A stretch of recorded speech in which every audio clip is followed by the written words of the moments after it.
ஒரு பக்கம் வாத்தியாருங்கிற கேரக்டர் இருக்கு. அந்த கேரக்டருக்குள்ள இப்ப போலான்னு முடிவு பண்ணியாச்சு. உள்ள போனா அவர் ஒரு பெரிய கடல்.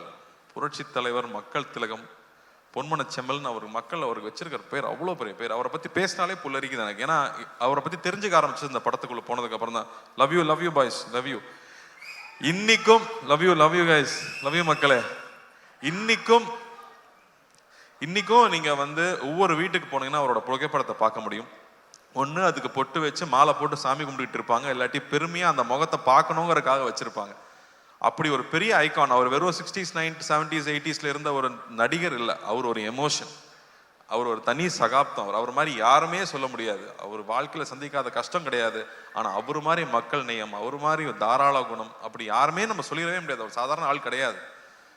அவர் வந்து தமிழ் சினிமாவை மாத்திருக்காரு, தமிழ்நாட்டு அரசியலை மாத்திருக்காரு, எத்தனையோ பேர் வாழ்க்கையை மாத்திருக்காரு. அவர் ரசிகர்களுக்கு நல்லதே சொல்லி, இன்னைக்கு நல்லது சொன்னா கிரிஞ்சுன்னு சொல்லும் போது நான் நல்லது தான் சொல்லுவேன், என் ரசிகனும் என்ன மாதிரி தான் இருக்கணும், நல்லதை மட்டுமே சொல்லி கொடுத்து தன் ரசிகனும் என்ன மாதிரியே இருக்கணும்னு பண்ணியிருக்காரு. அவரோட ரசிகர்கள் தண்ணி அடிக்க மாட்டாங்க, தம் அடிக்க மாட்டாங்க.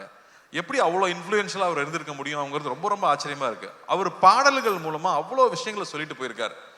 இன்னைக்கு வந்து நியாயம் தர்மம் இல்லாட்டி வந்து தன்னம்பிக்கை வேணும்னா இன்னைக்கும் அவர் பாடல்கள் தான் நமக்கு உதாரணமா இருந்துட்டு இருக்கு. அவர் பாட்டை பாடினாலே வைரல் ட்ரெண்டு தான். அப்படி ஒருத்தர் அவர் நம்ம பண்ண போறோங்கிறது ரொம்ப ரொம்ப பயமா இருந்துச்சு.